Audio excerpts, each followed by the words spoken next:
ವರ್ಷಗಳಿಂದ ದಿನಗೂಲಿ ನೌಕರನಾಗಿ ಕಾರ್ಯನಿರ್ವಹಿಸ್ತಾ ಇದ್ದೀನಿ. ನಮ್ಮಗಳ ಸಮಸ್ಯೆ ಇಷ್ಟೇ ಸರ್. ಅರಣ್ಯ ಇಲಾಖೆಗೆ 2025ನೇ ಸಾಲಿನ ದರಪಟ್ಟಿನ ಯಾವುದೇ ಕರ್ನಾಟಕ ರಾಜ್ಯದ ಯಾವುದೇ ಜಿಲ್ಲೆಗಳಲ್ಲಿ ಇವತ್ತವರೆಗೂ ಯಾವ ನೌಕರಿಗೂ ಮಾಡ್ತಾ ಇಲ್ಲ. ವನ್ಯಜೀವ ಆಗ್ಬೋದು, ಪ್ರಾದೇಶಿಕ ವಲಯ ಆಗ್ಬೋದು, ಸಾಮಾಜಿಕ ವಲಯಗಳಾಗ್ಬೋದು, ವಲಯ ಅರಣ್ಯಾಧಿಕಾರಿಗಳು ಎಲ್ಲರೂ ನೌಕರರ ಮೇಲೆ ಧೋರಣೆ ಮಾಡಿ ಅನ್ಯಾಯವಾಗಿ ಇವತ್ತು ಕೂಡ 9,000, 12,000, 10,000, 7,500 ಈ ರೀತಿ ಎಲ್ಲ ರಾಜ್ಯಕ್ಕೆ ತುಂಬ ವಲಯ ಅರಣ್ಯಾಧಿಕಾರಿಗಳು ಭಾಳ ದೊಡ್ಡ ಹಾವಳಿ ಹಗರಣ ನಡೀತಾ ಇದೆ ಸರ್. ಅದರಲ್ಲೂ ಇದ್ದಿದ್ರಲ್ಲೂ 2017ರಲ್ಲಿ ಹೊರಗುತ್ತಿಗೆ ಅಂತ ಸ್ಥಾಪನೆ ಮಾಡಿದರು. ಆ ಹೊರಗುತ್ತಿಗೆ ಆದಾಗಿಂತ 1996ರಿಂದ 2017 ನೌಕರನ ಇಲಾಖೆ ಹತ್ರ ಸಂಬಳ ಮಾಡಿರಿ ಅಂತ ಸುಮಾರು ಬಾರಿ ರಿಕ್ವೆಸ್ಟಿಂಗ್ ಲೆಟರ್ ಕೊಟ್ಟಿವಿ. ಫ್ರೀಡಮ್ ಪಾರ್ಕಲ್ಲಿ ಸ್ಟ್ರೈಕ್ ಮಾಡಿದ್ದೀವಿ, ಹೊರಗುತ್ತಿಗೆ ರದ್ದುಪಡಿಸಿದೆ ಅಂತ. ಇದುವರೆಗೆ ಸರ್ಕಾರ ಯಾವುದೇ ರೀತಿ ಗಮನ ತೆಗೆಯಲಿಲ್ಲ. 2016ರಲ್ಲಿ ಸಿದ್ದರಾಮಯ್ಯ ಮುಖ್ಯಮಂತ್ರಿ ಸಾಹೇಬರು ಮನವಿ ಕೊಟ್ವಿ. ಆಮೇಲೆ ಶ್ರೀ ಕುಮಾರಸ್ವಾಮಿ ಸ್ವಾಮಿಯರಿಗೂ ಕೊಟ್ವಿ, ಅವರು CM ಆದಾಗ. ಆಮೇಲೆ ಪ್ರಧಾನ ಅರಣ್ಯ ಮುಖ್ಯ ಸಂರಕ್ಷಣಾಧಿಕಾರಿ ಕಚೇರಿಗೂ ಕೂಡ 2017ರಲ್ಲಿ ನೌಕರಿಗೆ ಈ ರೀತಿಯೆಲ್ಲ ಅನ್ಯಾಯ ಆಗ್ತಾ ಇದೆ, ಅದನ್ನು ಸರಿಪಡಿಸಿ ಸರ್. ಸುಮಾರು 10 ವರ್ಷ ಮೇಲ್ಪಟ್ಟವರಿಗೆ ಹೆಚ್ಚುವರಿ ವೇತನ 1,000+ ಶಿಫಾರಸು ಮಾಡಬೇಕಂತ ಗೌರ್ಮೆಂಟ್ ಆದೇಶ ಇದ್ರು. ಇವತ್ತು ಯಾವುದೇ ರಾಜ್ಯದ ಯಾವುದೇ ವಲಯ ಅರಣ್ಯಾಧಿಕಾರಿಗಳು ಅದ್ರ ಬಗ್ಗೆ ತಲೆ ಕೆಡಿಸ್ಕೊಂತ ಇಲ್ಲ. ಈಗ ಅವ್ರದ್ದೇ ಆದ ಅವ್ರು ಕೆಲಸ ಮಾಡ್ತಾರೆ, ಗುಂಡಿ ಹೊಡೆಯೋದು, ಬೇಲಿ ಮಾಡಿಸೋದು, ನೌಕರುಗಳಿಗೆ ಬರ್ತಾ ಇಲ್ಲ SSR ರೇಟ್, ಸಂಬಳ ವೇತನ ಮಾಡಲಿಲ್ಲಂಗೆ ಅವ್ರವ್ರ ಸ್ವಾರ್ಥಕ್ಕೆ ಅವರವರೇ ಯಾರನ್ನೋ ಒಬ್ಬ ತುಡುಗುದಿಗೆ ಕಾಂಟ್ರಾಕ್ಟರ್ ಕರ್ಕೊಂಡ್ಬರೋದು, ಅವ್ರ ಸಂಬಂಧಿಕರಲ್ಲಿ ಒಬ್ಬ ಯಾರನ್ನ ಕರೆಸ್ತದೆ. ಇಲ್ಲ ನಿಮ್ದೆಲ್ಲ ಕಾಂಟ್ರಾಕ್ಟ್ ಆಗೈತೆ, ನಿಮ್ಗೆ ಇಲಾಖೆ ಥ್ರೂ ಮಾಡಕ್ ಬರಲ್ಲ, ಈಗ 63 ವೋಚರ್ ಮಾಡಲ್ಲ, ಗುತ್ತಿಗೆ ಕೊಡ್ತೀವಿ ಅಂತಾರೆ. ಆ ಕಾಂಟ್ರಾಕ್ಟ್ದಾರ ಇವತ್ತವರೆಗೂ ಯಾರು ಅಂತ ಯಾರಿಗೆ ಗೊತ್ತಿಲ್ಲ ರಾಜ್ಯದಲ್ಲಿ. ಇವರು ನೆಂಟರನ್ನೇ ಕಾಂಟ್ರಾಕ್ಟ್ದಾರ ಮಾಡ್ಕೊಂತಾರೆ, ಇವರು ಸಮೂಹದಲ್ಲೇ ಸಂಬಳ ಮಾಡ್ಕೊಂತಾರೆ, ಇವರು ಮನಸ್ಸಿಗೆ ಬಂದಂಗೆ ನೌಕರನಿಗೆ ಸಂಬಳ ಹಾಕ್ತಾರೆ. ಗುಲ್ಬರ್ಗ ಡಿಸ್ಟಿಕಲ್ಲಿ ಇವತ್ತು 9,000, 10,000 ಕೊಡ್ತಿದ್ದಾರೆ ಸರ್.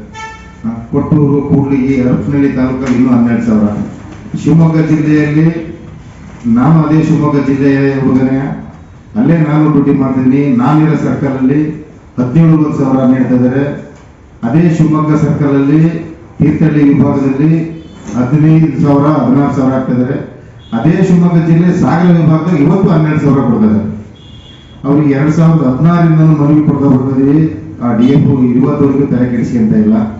ದಯವಿಟ್ಟು ಇದನ್ನೆಲ್ಲ ಸರ್ಕಾರ ಗಮನಕ್ಕೆ ತಾವೆಲ್ಲ ಮಾಧ್ಯಮದವರು, ಪತ್ರಿಕೆಯವರು ಸರ್ಕಾರ ಗಮನ ಸೆಳೆದು ದಯವಿಟ್ಟು ನಮ್ಮ ನೌಕರಿಗೆ ನ್ಯಾಯ ಕೊಡಿಸ್ಬೇಕಂತೇಳಿ ತಮ್ಮಲ್ಲಿ ಕೇಳ್ತಾ ಇದ್ದೀನಿ ಸರ್. ಮುಖ್ಯ ಅರಣ್ಯ ಸಂರಕ್ಷಣಾಧಿಕಾರಿಗಳಿಗೆ 31 ಜಿಲ್ಲೆಯಾದ್ಯಂತ ಎಲ್ಲ ಉಪ ಅರಣ್ಯ ಸಂರಕ್ಷಣಾಧಿಕಾರಿಗಳಿಗೆ ನಾನು ಮನವಿ ಮಾಡುತ್ತಾ, ಮತ್ತೆ ಮಾನ್ಯ ಪರಿಸರ ಮತ್ತು ಜೀವಿಶಾಸ್ತ್ರ ಸಚಿವರಾದಂಥ ಈಶ್ವರ ಖಂಡ್ರೆ ಸಾಹೇಬರಿಗೆ ನಾನು ಮನವಿ ಮಾಡುತ್ತಾ, ಇವತ್ತು ಈ ಪತ್ರಿಕೆ ಭವನದಲ್ಲಿ ನಾವು ಪ್ರೆಸ್ ಮೀಟನ್ನು ಮಾಡೋದಕ್ಕೆ ಮುಖ್ಯವಾದ ಒಂದು ಕಾರಣ ಏನು ಅಂತ ಹೇಳಿದರೆ, 1996 ನಂತರದಿಂದ 2025ನೇ ಸಾಲಿನವರೆಗೆ ಅರಣ್ಯ ಇಲಾಖೆಯಲ್ಲಿರುವಂತಹ ಒಂದು ದೊಡ್ಡ ಕಗ್ಗಂಟಾಗಿ ದಿನಗೂಲಿ ನೌಕರರು ಒಂದು ಕಷ್ಟಗಳನ್ನು ನೋಡಿದರೆ ಬಹಳ ವಿಚಿತ್ರವಾಗಿದೆ. ಅದು ವನ್ಯಜೀವಿ ವಿಭಾಗ ಇರ್ಬೋದು, ಸಾಮಾಜಿಕ ವಿಭಾಗ ಇರ್ಬೋದು, ಪ್ರಾದೇಶಿಕ ವಿಭಾಗ ಇರ್ಬೋದು, ಎಲ್ಲದರಲ್ಲಿ ಇವತ್ತು ನೌಕರ ಪರಿಸ್ಥಿತಿ ಯಾವ ಮಟ್ಟಕ್ಕೆ ಬಂದಿದೆ ಅಂತ ಹೇಳಿದ್ರೆ, ಯಾವೊಬ್ಬ ನೌಕರ ಕೂಡ ತಮ್ಮ ಸ್ವತಂತ್ರವಾಗಿ ಕೆಲಸ ಮಾಡೋಕ್ಕೆ ಅಲ್ಲಿ ಅವಕಾಶ ಇಲ್ಲ. ಆ ರೀತಿಯಾದಂತಹ ಒಂದು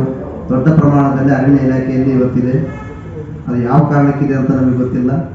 96 ನಂತರದಿಂದ ಏನು 2009ಕ್ಕೆ 10 ವರ್ಷ ಯಾರು ಅರಣ್ಯ ಇಲಾಖೆಯಲ್ಲಿ ನಿರಂತರ ಸೇವೆ ಸಲ್ಲಿಸುತ್ತಾರೆ ಅವರಿಗೆ 1,000 ಗೌರವಧನ ಕೊಡ್ಬೇಕಂತೇಳಿ ಸರ್ಕಾರ ಆದೇಶ ಮಾಡಿದರು. ಮತ್ತೆ ಅದೇ ನೌಕರದಾರ 2012ಕ್ಕೆ ಮುಂದುವರೆದ್ರೆ ಅವರಿಗೆ ಮತ್ತೊಂದು 1,000 ಕೊಡಬೇಕಂತ ಸುತ್ತೋಲೆಯಲ್ಲಿದೆ. ಅದೆಲ್ಲವೂ ಕೂಡ ಕೆಲವು ನೌಕರರಿಗೆ ಮಾತ್ರ ಕೊಟ್ಟರು. ಆದರೆ ಅಲ್ಲಿಂದ ಇಲ್ಲಿವರೆಗೆ ನಿರಂತರವಾಗಿ ಸೇವೆ ಸಲ್ಲಿಸ್ತಾ ಬಂದಿರುವಂಥ ಯಾವೊಬ್ಬ ನೌಕರದಾರಿಗೂ ಆ ಹೆಚ್ಚುವರಿ ಸೌಲಭ್ಯವನ್ನು ಕೊಟ್ಟಿಲ್ಲ.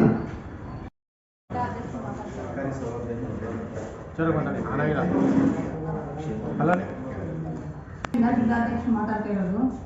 ನಮ್ಮಲ್ಲಿ ಏನು ಅಂದರೆ, ನಮ್ಮ ಮಂಡ್ಯ ಜಿಲ್ಲೆಯಲ್ಲಿ ಈ ನೌಕರುಗಳಿಗೆ ಭಾರಿ ತಂದಿದ್ರು ಇಲಾಖೆಯಲ್ಲಿ ದರಪಟ್ಟಿ ಸಂಬಳ ಕೇಳೋದು. ನೀವು ಅಧ್ಯಕ್ಷರು ಬರಡಿ ಅಂತ ಹೇಳಿದ್ರು. ನಾವು ಅಧ್ಯಕ್ಷರು RF ಮೇಡಮ್ ಜೊತೆ ಮಾತಾಡಿದಾಗ ಹಿಂದೆ ಇರೋ ಅಧಿಕಾರಿಗಳು ಎಲ್ಲ 5 ದಿನ ತೆಗೆದಿದ್ದೀವಿ, ಕರೆಕ್ಟಾಗಿದೆ, SSR ಸಂಬಳ ಹಾಕ್ತೀವಿ ಅಂತ ಹೇಳಿ ರೈಟಿಂಗಲ್ಲೂ ಕೊಟ್ಟಿದ್ದಾರೆ.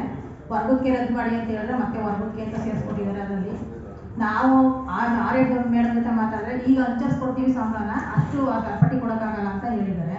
ಆದರೆ ನಮ್ಮ ಮಂಡ್ಯ ಜಿಲ್ಲೆ ಒಂದೇ ಪ್ರಾಬ್ಲಮ್ ಅಲ್ಲ, ಇಡೀ ರಾಜ್ಯದಲ್ಲಿ ಕೇಳ್ತಾ ಇರೋದು ನಾನು. ಇಡೀ ರಾಜ್ಯದಲ್ಲಿ ನಮ್ಮ ಎಲ್ಲ ನೌಕರರಿಗೂ ಎಲ್ಲ ವರ್ಗಕ್ಕೆ ರದ್ದಾಗಿ ನಮ್ಮಲ್ಲಿ SSRIT ಏನೈತೆ ಇಲಾಖೆ ದರಪಟ್ಟಿ ಸಂಬಳನ ಕೊಡಿ ಅಂತ ಕೇಳ್ತಾರೆ. SSRIT ಗೊತ್ತಿಲ್ಲ ಹುಡುಗರು ಇಲಾಖೆ ದರಪಟ್ಟಿ ಕೇಳ್ತಾರೆ. ಹಾಗಾದ್ರೆ ನೀವು ಎಲ್ಲರೂ ಏನು ಕೇಳ್ಕೊಂಡಿದ್ದೀರಾ ಅಂತ ಕೇಳ್ತಾರೆ. ಆದರೆ ಪಾಪ ಅವ್ರನ್ನ ಕೆಲಸದಿಂದ ತೆಗಿತೀವಿ ಅಂತ ಅಧಿಕಾರಿಗಳು ಎದುರಿಸೋದು. ನೀವು ಬೆಂಗಳೂರು ಹೋಗ್ತೀರಾ, ಅಲ್ಲೇ ಹೋಗಿ, ಅಲ್ಲಿಂದ ಬರೋಕೂಡ ಕೆಲಸ ತೆಗಿತೀವಿ ಅಂತ ಹೇಳೋದು, ಈ ಥರ ಎದುರಿಸ್ತಾರೆ. ಆದರೆ ನಾವು ಇದಕ್ಕೆ ಅವಕಾಶ ಕೊಡಬಾರ್ದು. ಮುಂದಿನ ಹೋರಾಟ ನಾವು ಫ್ರೀಡಂ ಪಾರ್ಕಲ್ಲಿ ಇರ್ತೀವಿ. 2016ರಲ್ಲಿ ಇಟ್ಟಿದ್ದೀವಿ, 17ರಲ್ಲಿ ಇಟ್ಟಿದ್ದೀವಿ, 21ರಲ್ಲಿ ಇಟ್ಟಿದ್ದೀವಿ.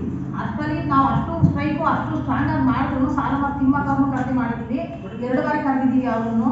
ಅವ್ರಿಗೂ ರೆಸ್ಪಾನ್ಸ್ ಕೊಡೋದಂತಾನೆ ನೋಡಿ. ನಾವು ಅಷ್ಟು ಅಜ್ಜಿ ಕರ್ಕೊಂಡು ಬಂದು ಮಾತಾಡಿದ್ರು ನಾವು ಸಾಲ ಮತ್ತು ತಿಮ್ಮಕ್ಕವ್ರಿಗೂ ಬೆಲೆ ಕೊಟ್ಟಿಲ್ಲ ಅಂದಮೇಲೆ ಈ ಸರ್ಕಾರ ಏನು ಮಾಡ್ತಾ ಇದೆ? ಕಣ್ಣು ಮುಚ್ಕೊಂಡು ಕೂತ್ಕೊಂಡು